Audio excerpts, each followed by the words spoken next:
Slow now. Whoa. Show me what you got. Just some other place to meet.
Regis!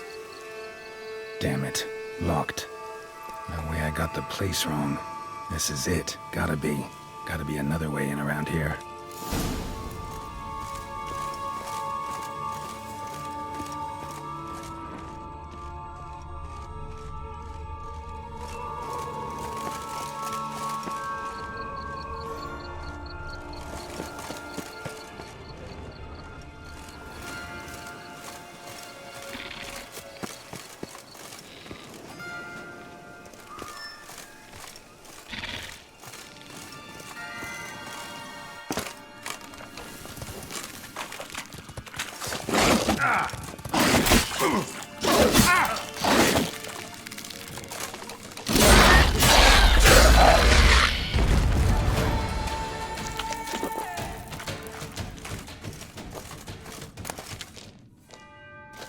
Picking wars.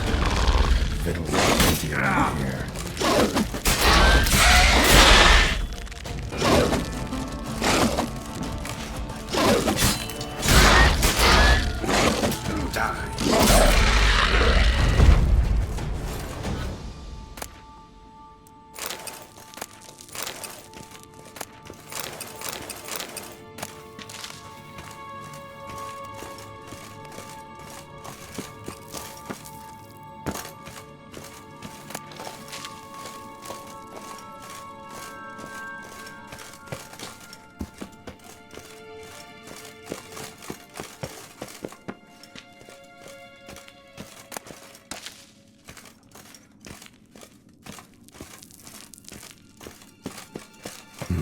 Something here.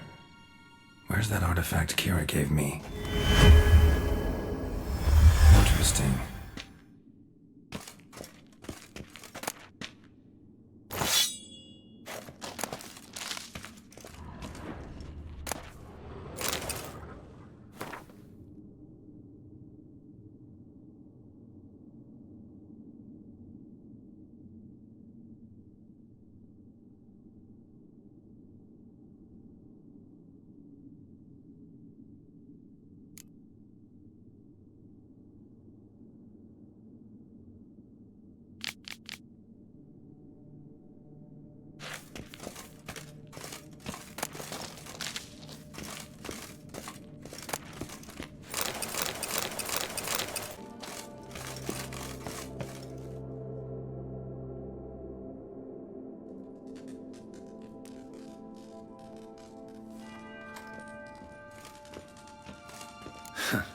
Agreed to meet a vampire at a cemetery. How much more cliché can you get? Nothing comes readily to mind. Could have left the door unlatched. What of my privacy? I value it rather deeply. Unmolested, especially by unwanted guests, that's my preferred state. Besides, I knew you'd find a way to get in. True enough. Need to find your friend. I'm hoping you'll agree to help. I shall do whatever's in my power. Yet what you want or even need must matter little. What matters is what Dettlaff wants. If he does not wish to be found, you will not find him. Ever. End of story. Come on. Gotta be some way.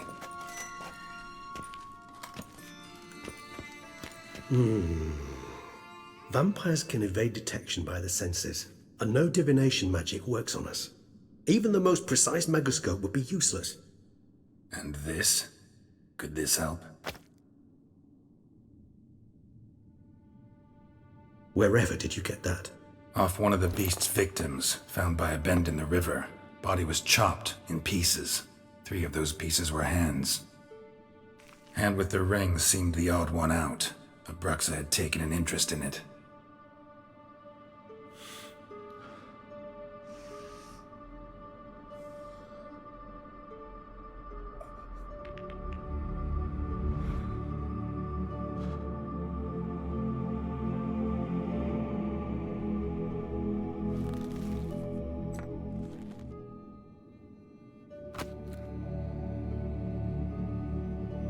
It's Dettlaff's hand, without a doubt. It will do splendidly.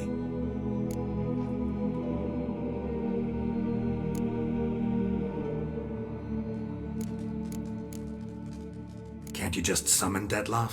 You're both higher vampires, there's gotta be a way. If I'm to be entirely candid, there is indeed one. But believe me, we will be better off never availing ourselves of it. It is a last resort. Absolutely. Last resort? The hell? Why? There is a being who can summon Dettlaff. Possesses the authority, even the power, to force him to appear in a given place. But the very act of contacting this being, well, it's akin to walking a slack line extended over a chasm filled with molten lava. An exercise as perilous to me as it would be to you. A risk I'm unwilling to take. I beg you, let's do it my way. It will be both quicker and easier. Ring's pretty intriguing. Made of no metal I've ever seen. And the ornamentation. It comes from our home, where we lived before the conjunction of spheres. It's actually mine. I received it from a dear old friend. You might call him a humanist. He saw us vampires as guests here, guests who owe their hosts, meaning you humans and the elder races, respect. Respect? Meaning not to treat us like cattle to be slaughtered for food? Precisely. And the reason why I, in turn, gave it to Dettlaff. To remind him of the ideals my old friend championed. The hand. What do you plan to do with it? You've heard of Kovinaris' theory of tissue memory retention. Rings a distant bell. Read about it in Alchemia Oblitera. There's a copy of Kaer Morhen, tattered, nearly disintegrated. But if memory serves, Kovinaris never managed to prove it worked. He did prove it, just never managed to publish his findings. He and I corresponded, you see, after we became friends. Thus, I know he completed his research and performed the first tests. It's complicated, so without delving into details, it is possible to use any piece of tissue to reconstruct what a whole body experienced. How's it work? We need any special equipment? We must brew a decoction which Kovinaris gave a rather poetic name, resonance. Once imbibed, it sends one into a trance similar to that induced by narcotics. This triggers visions of events linked to strong emotions experienced by the tissue's owner. Picture it as dreaming a fragment of someone's life. Any chance we might see what Dettlaff was doing just before he lost his hand? Indeed. Though I also hope resonance will reveal the location of Dettlaff's hideout. Kovinaris spent half his life proving his theory. Wild guess. Making a dose of resonance won't be easy. You guessed correctly. In addition to Dettlaff's tissue, we shall need a powerful occipital lobe stimulant. Effectively a poison, to make one susceptible to visions. Well, got a few ingredients to choose from. Unfortunately, all are pretty rare. There's Mamoon glands, but closest ones I know of are in Vizima. A spotted white saliva would also serve, but they were culled to extinction over a century ago. Could go with a kobold's eyes, but the creatures are sentient. Rather not gouge one's eyes out. Given that we lack the time to sleuth this out ourselves, permit me to summon some help.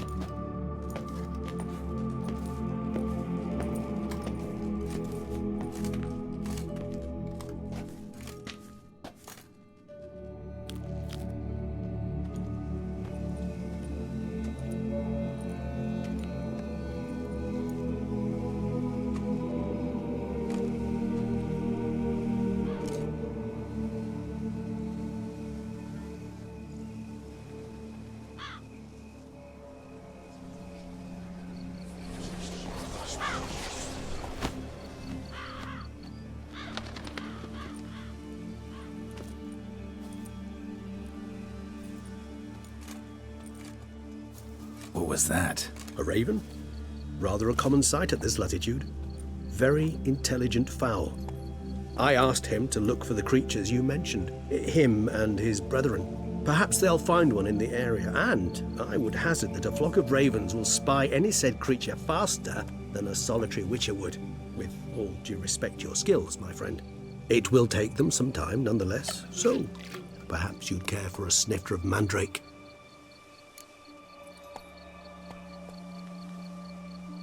Rarely say no to a snifter. Sadly, this is but a weak infusion rather than a proper distillate. Even better.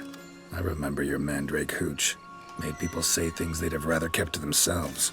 Now, what could Geralt of Rivia prefer to keep to himself?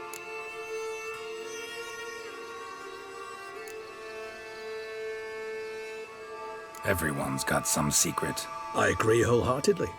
I also believe it wise at times to share one's secrets, unburden oneself to those one can trust.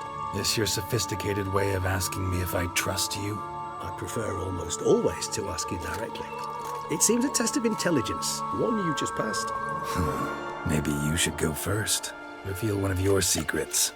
After all, you vampires lead very interesting lives. Anything in particular interest you?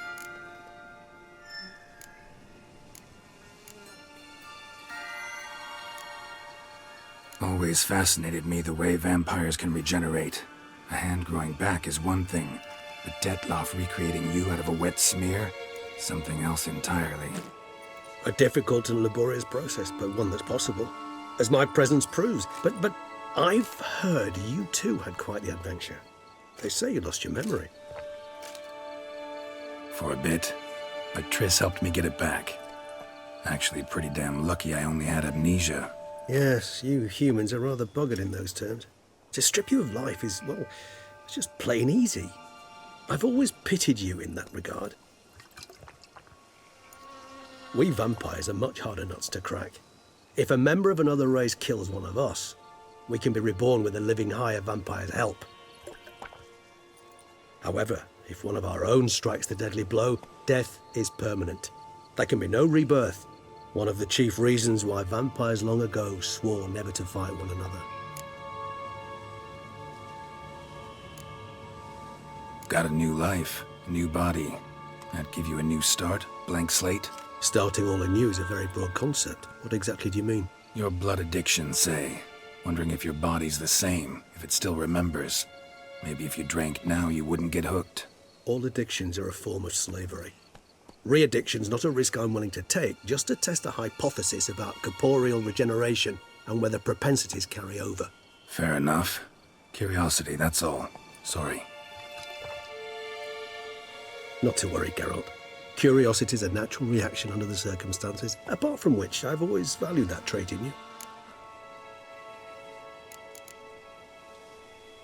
Gotta ask you the big question. One everyone wonders about. What happens after death? You wish me to tell you if the human belief in the gods is well-founded? Well, that I do not know. We vampires differ exceedingly from you humans. Our matter, that of which we are composed, can exist without form.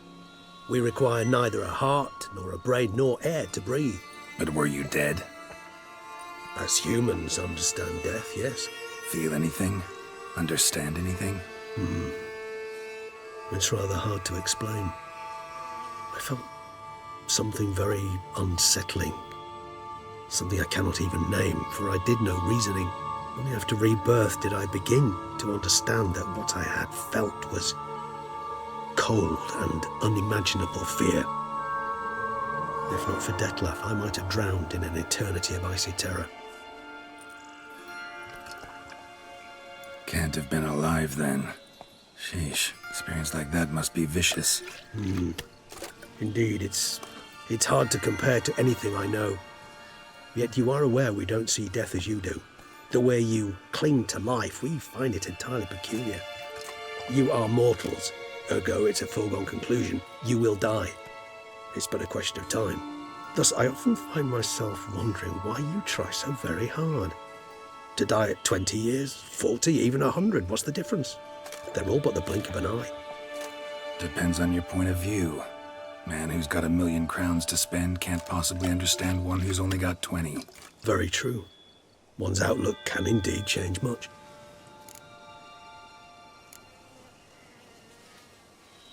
Curious what you did after you were reborn. As I'm sure you can surmise, at first I was thoroughly absorbed with recovering. As it is, I've still not recovered completely. Yet I was so weak the first year that I could not stand or move on my own. Dettlaff bore my weakness bravely, showed great patience. If not for him, I wouldn't be here, and I'd have regenerated far slower. Once I could at last stand unassisted, I set off for Bruges, for my one-time home of Dillingen. There I led the peaceful life of a rural healer and surgeon, enjoying my neighbours' respect and, in fact, constituting the exact opposite of the monstrous vampire the populace imagines. Bruges, you say? Rebirth make you sentimental? Perhaps a dash. But what of you? Where have you been? Ever find your Cyrilla? Back then, yeah. But we parted again soon after. And when the time was ripe, she came back, defeated the Wild Hunt together. Ooh. Seems I certainly missed quite a bit while I was absent. True enough. But it's a conversation we'll have another time. Need to know more about you now. All right, give you one question. What do you want to know? One question to ask one as fascinating as you, Geralt. Cruel parsimony, I'd say. But I shall do my best to make it count. If you were to die and be reborn as I was, in your new life, would you choose to be a Witcher?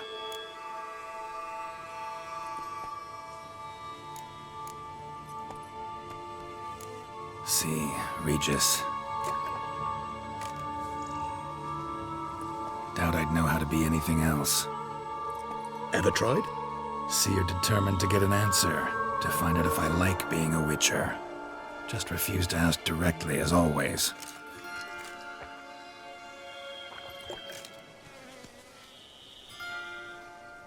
I like being on the path.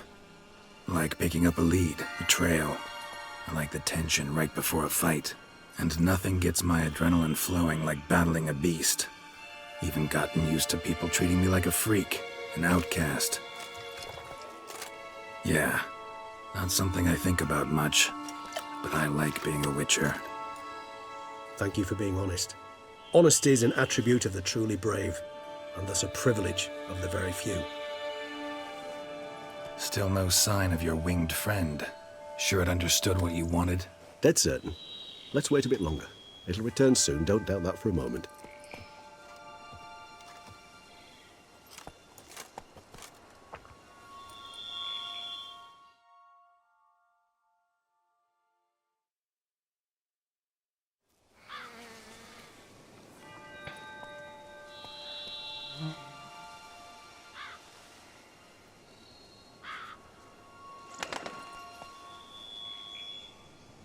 Ever vigilant, even in his sleep.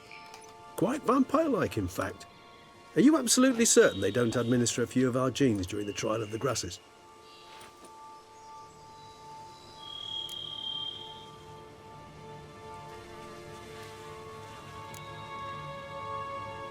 Appreciate the compliment. Got something for me? You were right. No kobolds or mamoons for miles around. Knew it. Allow me to finish. You see, there's this spotted white. It haunts an abandoned residence in the Caraberta woods. Impossible. My brethren hunted down every last spotted white before I was born. Then it seems you must revise your knowledge of spotted whites. For somehow this one managed to survive your brethren's onslaught. It seems I know this home it haunts. Recall a tale about it. Locals believe the place cursed. Perhaps that's how the white survived entirely unmolested.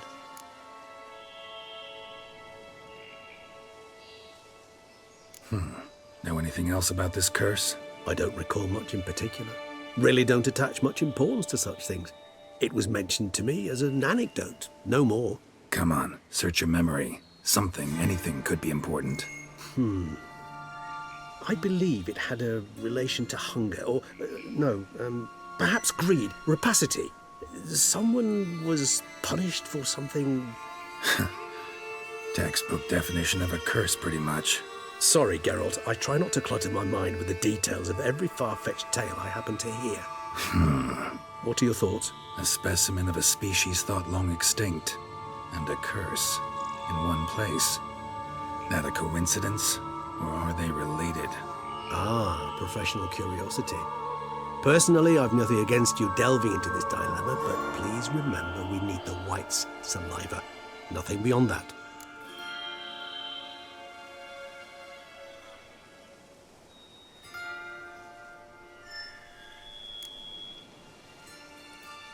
Whites rarely appear in the woods, even less likely to find them in abandoned human homes. They inhabit remote wildernesses, old abandoned cemeteries.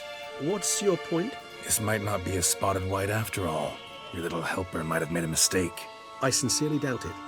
Ravens are devilishly intelligent creatures, and they've highly developed observational skills. What exactly did they observe? The area around the estate, it's covered in spoons. Spoons? Spare me the skeptical smile. I'm but the bearer of this news. Or perhaps this spotted white is a hoarder. Or the spoons are somehow related to the curse. Let's do this. Start making your decoction while I go get some saliva from that white. Uses it in its brews. Do you imagine the white will simply sell you some? Worst case scenario, I'll bring you its salivary glands. They ought to do as well. For a moment there, I imagined you asking the white to spit into a vial. Quite amusing as a thought, but the salivary glands will do fine indeed. So, see you later. Yes, till later. I shall start by perusing some tomes. Tomes? Thought you were gonna make this decoction. We require one last ingredient. Alas, obtaining it could prove a trifle toilsome. Thus, I hope to identify a suitable alternative. All right. Good luck. And to you, my friend.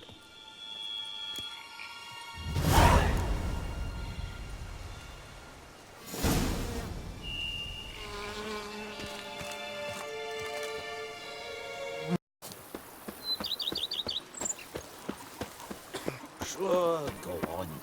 Drink up while you're young, coin in hand. The whole place is rubbed, botched, and wanked.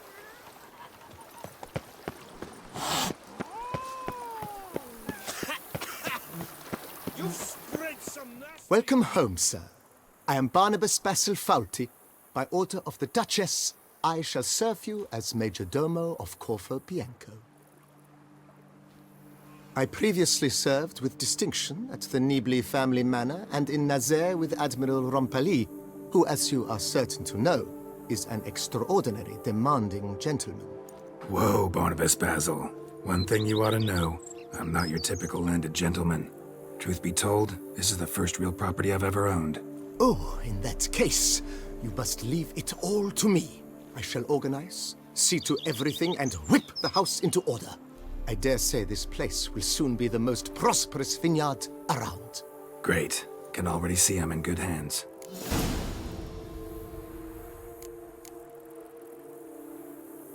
Vineyard comes across as a place with a rich history. Know who owned it before me? Baron Rossel, who went bankrupt, forcing him to sell the estate to the Duchess. The Baron, in turn, had purchased it from Monsieur Bolius of the Headsman, a truly colorful man of Ketweni origin. He was actually a headsman? No, not him, but his great-great-great-great-grandfather. Indeed. Apparently, he was a common cutpurse who somehow secured for himself the post of ducal headsman in Beauclair. Went about his work with an exceptional penchant. They say he chopped off more heads than there are grapevines in the ducal vineyards. He never hesitated, not once. Never sliced unevenly, never botched a job.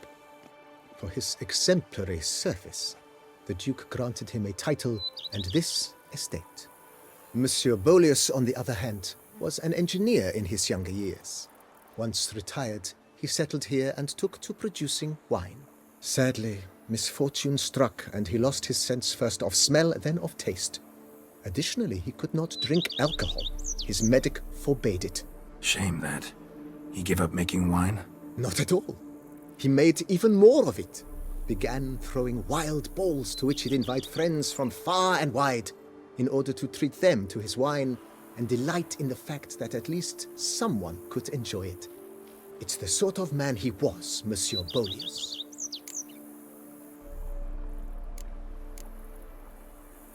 Mind giving me a little tour de Corvo Bianco? Not in the least. Follow me, please. I think it would be practical to begin on the hill.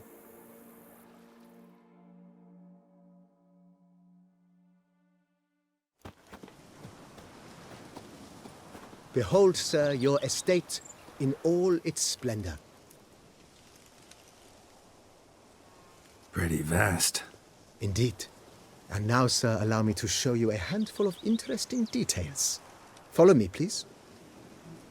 Been a major domo all your life? Yes, I come from a long line of major domos. My father was a major domo, as was my grandfather before him, as was my great aunt. In fact, she was the one to start the tradition. Great aunt? A hard woman. It is said that already as a child, she knew where she was going and went there. When she arrived in Beauclair, she signed on as a chambermaid at one of the vineyards, then slowly worked her way up to major domo. She dragged the rest of the family up the same path.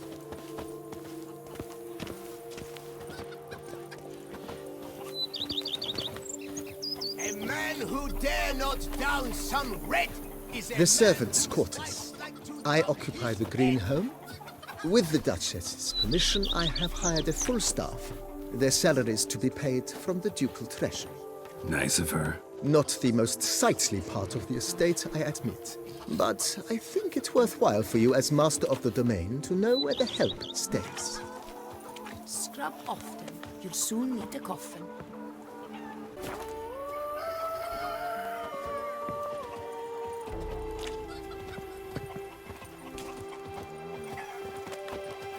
A man who dare not down some red is a man whose Baron wife Rossel wants to ordered the cut vines his in this head. part of the estate uprooted and olive groves planted in their place.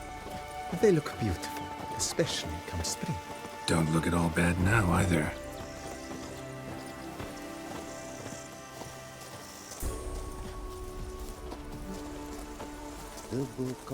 Down below lies your vineyard, where we grow a strain of Carfanere, one of the world's oldest.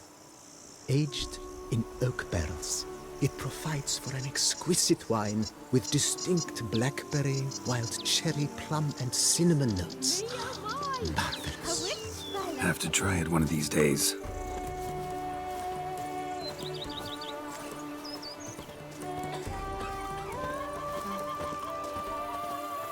Nice well. Picturesque. Yes, though it ran dry long ago. During the raucous feasts Master Bolius held, he would order it filled with wine. There's a tale about a guest attending a Bolius school for the first time and thus unaware of the custom. He had suffered great heartbreak and had decided to end his life by jumping into the well. The festivities were coming to a close, and the well was nearly empty when the suicidal guest finally jumped. Instead of killing himself, he merely broke his legs. to numb the pain, he drank the wine. Drank himself to death? Not at all. When found the next day, he had concluded he'd witnessed twin miracles. The water had been changed into wine, and he had survived. He retired to a monastery in the Dragon Mountains and began preaching the wisdoms of Lebioda.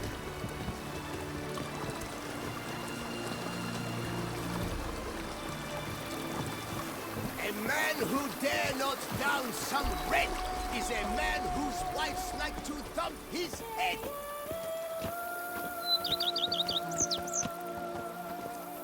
Monsieur Boleus's wife Nina kept a garden here. A supremely lovely place it was. Bit neglected now. I agree. Yet nothing stands in the way of restoring it to its former glory, and once again planting it with herbs and other vegetation.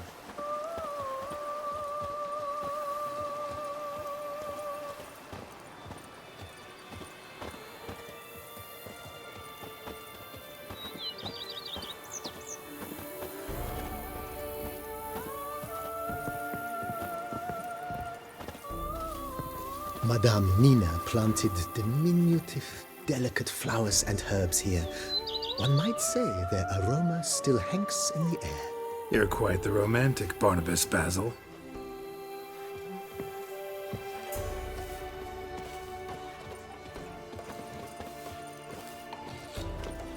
If my lips don't stink of wine, my wife won't know they're mine.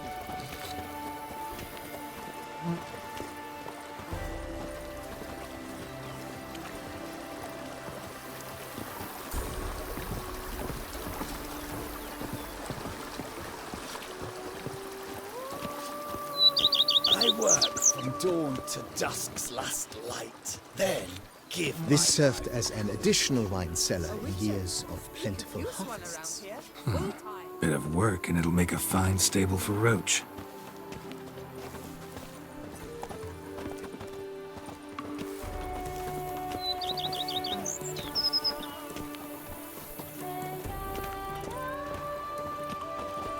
The cellars, voila. During Monsieur Boleus's time, wine was kept here, but Baron Rossel used it to store olive oil as well. I took the liberty of cleaning up the mess, which...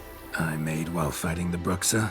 A man who Thanks, dare Barnabas not Basil. down some Appreciate red it. is a man whose wives like to thump his head.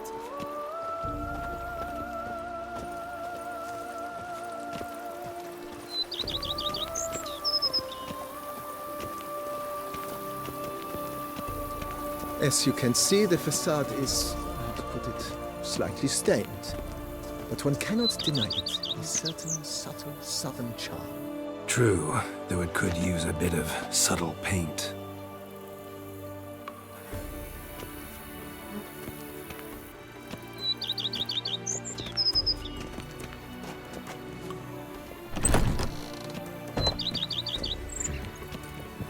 And welcome inside. On the left is the master bedroom. On the right, the dining hall and kitchen. Upstairs, you shall find the guest room, currently used for storage. Not a bad idea. At the moment, the house is only minimally furnished. Yet I believe we will, together, devise some innovative arrangements. A few paintings, for instance, would breathe new life into the abode immediately. With that, sir, you've seen the full lay of the land. Corvo Bianco is a beautiful estate. Though one must admit, time has taken its toll. Forgive me for being forward, but if you were to choose to invest a small sum towards its beautification, consider me at your service on the matter. Think I'll take you up on that. Be sure to come and see you if I decide to do any remodeling. Mentioned the place could stand to be spruced up. Oh, most decidedly, sir. The question is where you would like to begin this rejuvenation.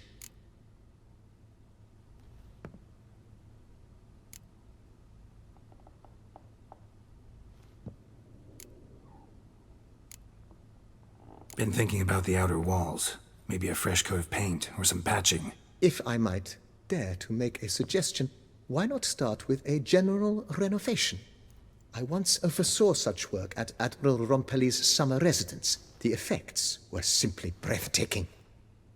Not only did the residence positively sparkle afterwards, but we also made room to display the Admiral's armor and weapons, of which he was a passionate collector. It's in your hands then. Make the place shine. I shall get to work immediately. Within a day's passing, I shall have sent for the crew which rebuffed the Admiral's residence. They are the finest specialists around. Highly skilled at what they do, it shall not take them too long, I wager. 2 days after they begin, your eyes will behold your residence in its refurbished, rejuvenated, beautified state. Is there anything else you require, sir? Got these spacious grounds. But maybe it's time to make them more, useful. Oh, yes, we certainly should. The way I see things, given your trade, sir, you would be wise to put in a grindstone and an armorer's table. A good way to start things off, don't you think?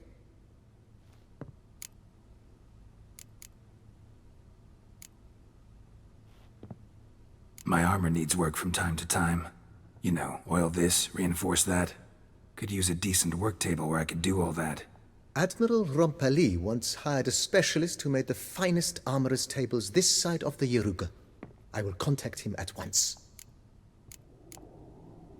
Good. Order me up a table like that. Immediately, sir. I expect it will take at most 1 day to arrive. Will you be needing anything else, sir? In my trade, my blades get dull pretty quick. Could use a grindstone, professional grade. Of course. No one would consider that an unnecessary extravagance, I would wager. Then send out for one, please. A high-quality stone to be set up in the yard. Of course. I shall send a runner to town at once. I believe you shall be grinding to your heart's content by tomorrow. Will you be needing anything else, sir? Know what? Changed my mind. Not in the mood to talk about redecoration today. But I wanted to ask you something else. I shall be glad to answer your every question, sir. Thanks.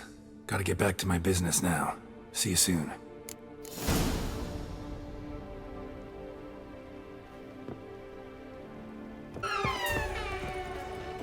How might I be of service, sir?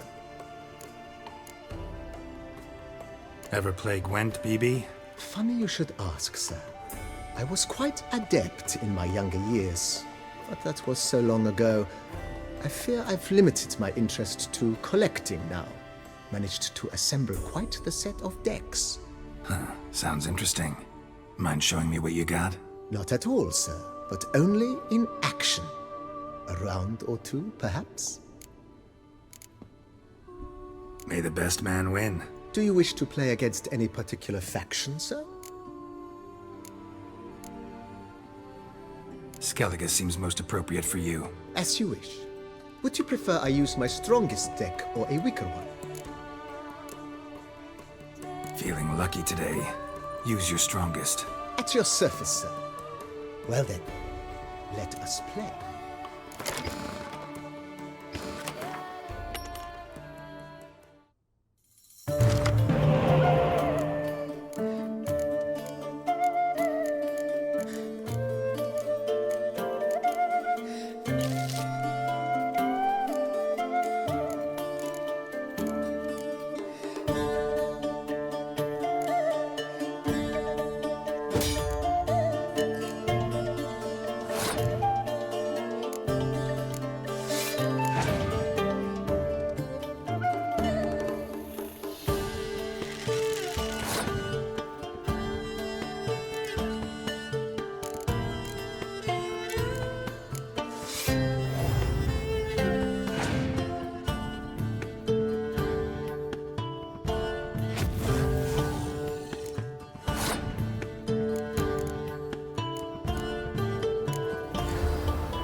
I congratulate you on your victory.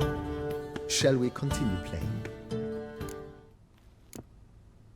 Maybe later. Got something I need to do right now. As you wish, sir. Thanks. Gotta get back to my business now. See you soon.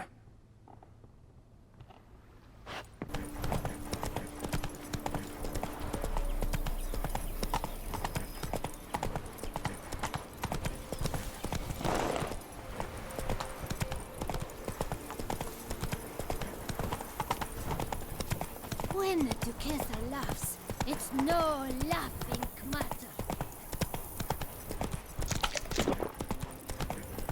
Dressing, bandages. What's that about?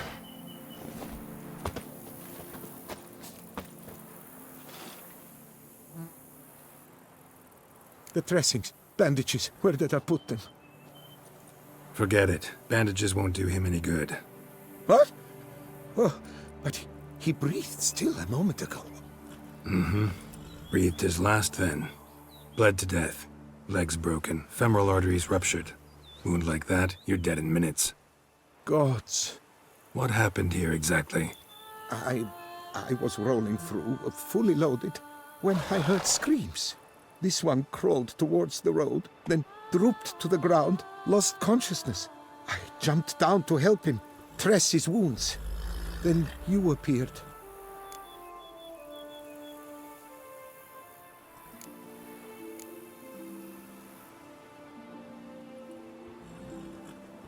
Pretty admirable stopping to help a stranger.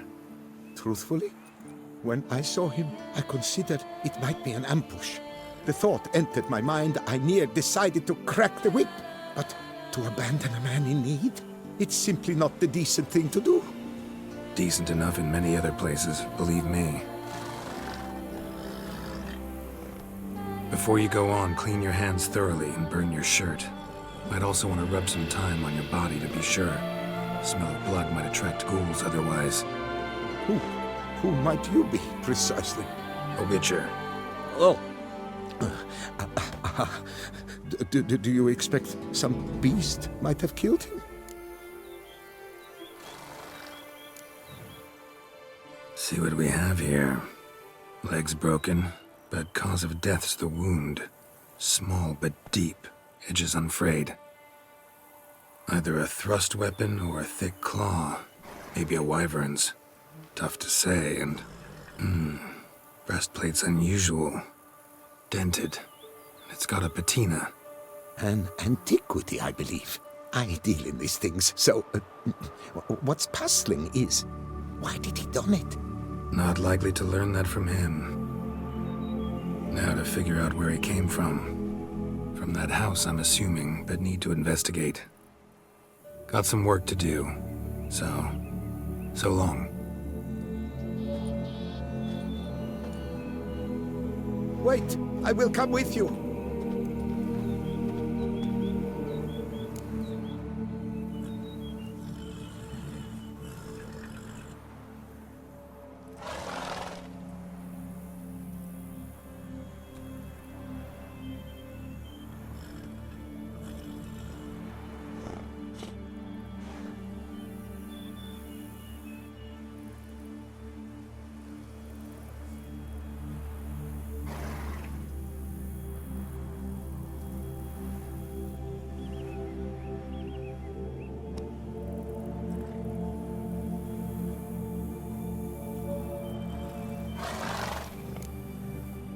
gotta be kidding. This isn't a garden romp. Whatever killed him's damn dangerous and... And it might still prowl the area, so if it's all the same, I'd prefer to accompany you. So be it. But stay close, keep it down, and don't touch a thing.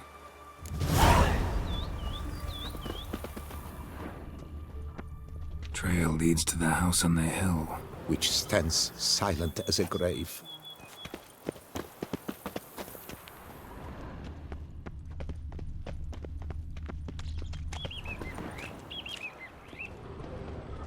Must have been here he broke his legs. Fell while climbing over the wall.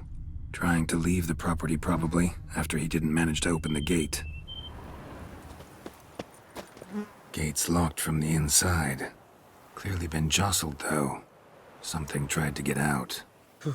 The very thought sends a cold wind down my back.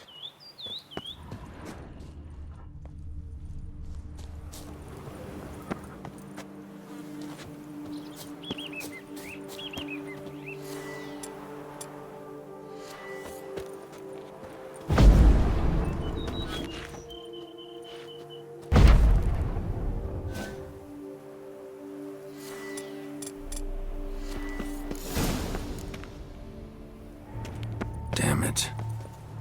Good gods! Servant. Stabbed to death. Over a dozen blows with a sharp object. Some post-mortem. I cannot believe this the work of a man. It was a monster, to be sure.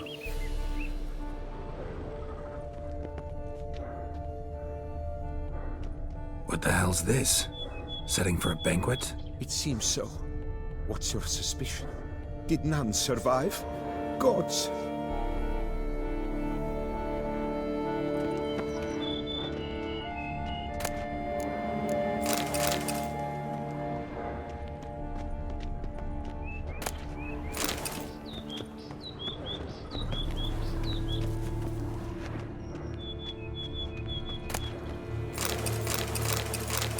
Silver tableware. Elven engravings.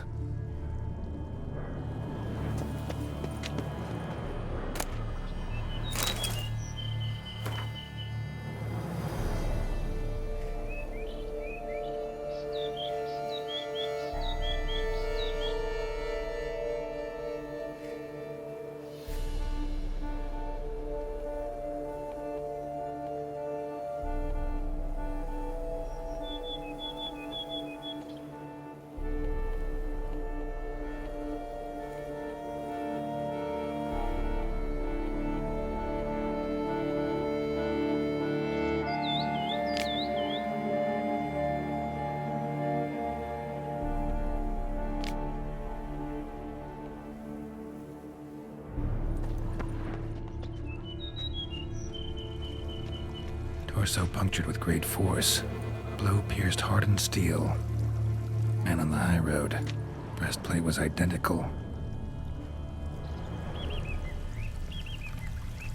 Throats massacred. One mighty blow. Shield along sides old and dented. Swords ceremonial.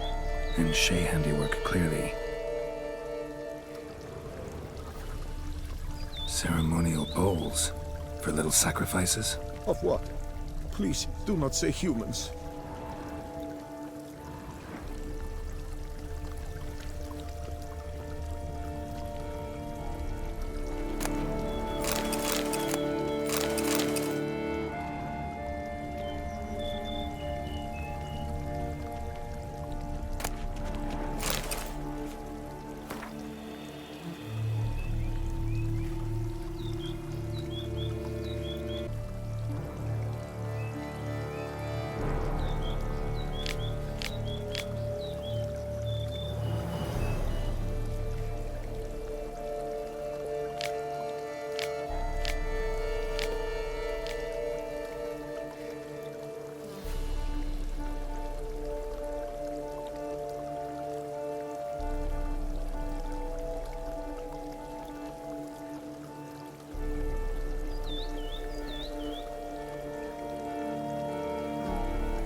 catch fire, explode. Strong stench. Multiple wounds on the body. All puncture wounds, but hard to tell what caused them. Victim's human, but the attire's elven. Are you certain? How did he come by it? We've so few non-humans in Tucson.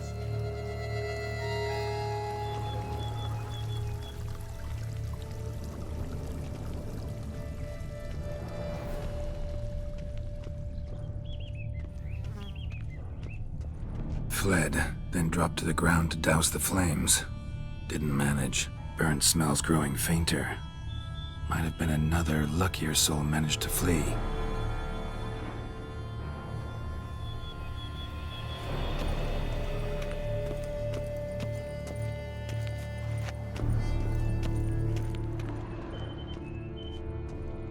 Doublet scorched. Wriggled out of it, tossed it, then ran on.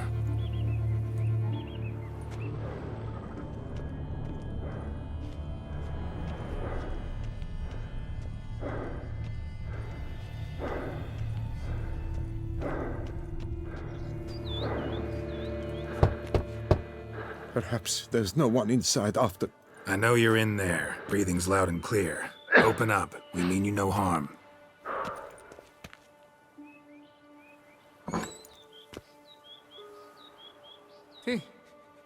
They remain there?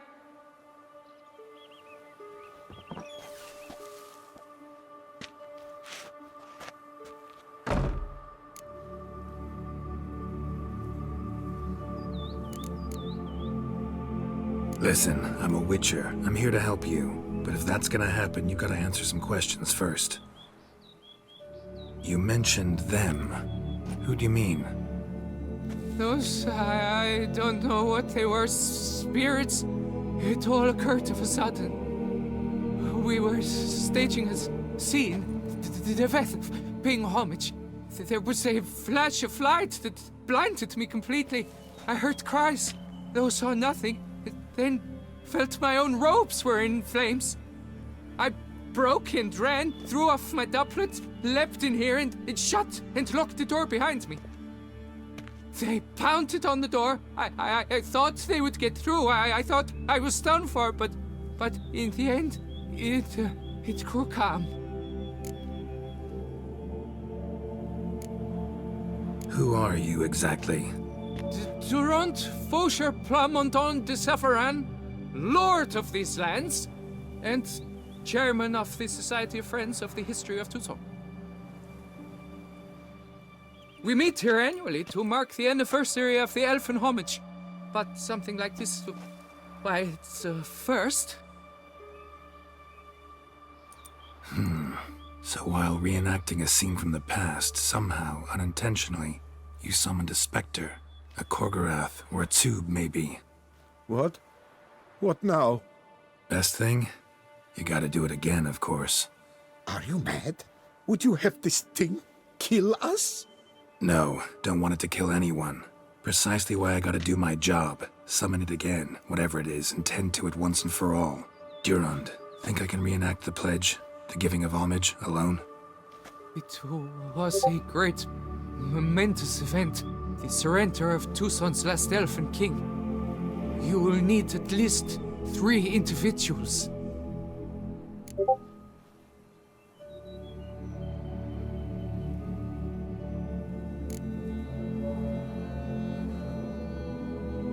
You know what I'm gonna ask for. Need your help. But I'll understand if you turn me down. No objections? Good. Let's get to work.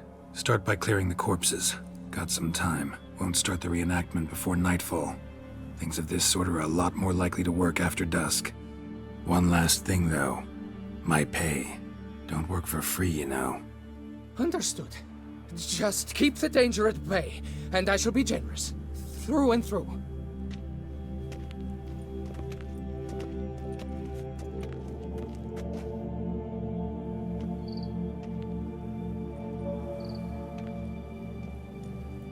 I will stand, or rather, sit in for King Ludovic, upon the elfin throne, while you, Witcher, will play the Enche ruler. We must don the costumes. all must be just right.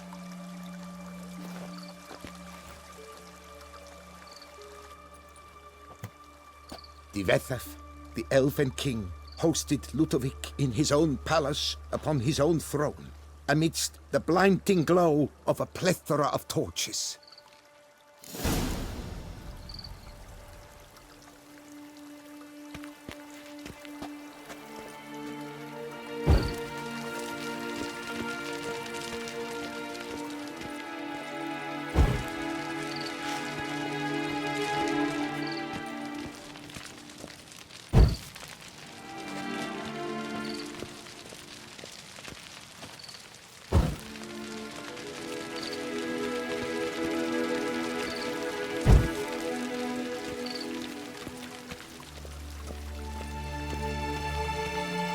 Divethef laid at Ludovic's feet a loaf of binnen and elven bread, thus granting humans rule over seed-yielding lands.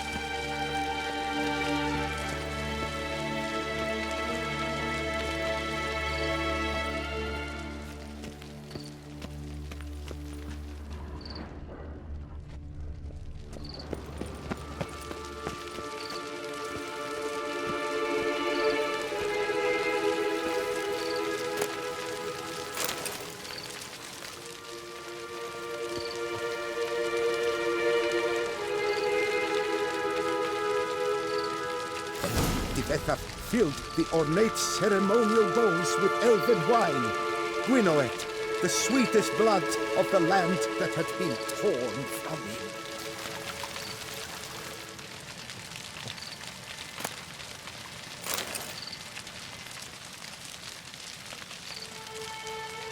At long last, the Elfen King grasped his sword and shield, thus symbolically passing command of his armies to humans.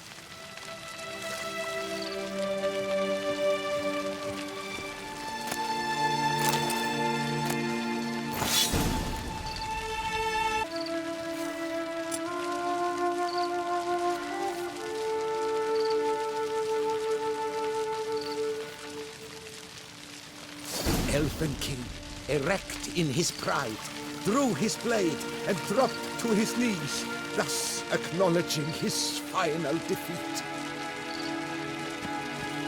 Ludovic then spake. I accept your allegiance and shall return in 1 year's time to... Ah! Look! Look! The statues! Impossible! God's mother! Not your lucky day.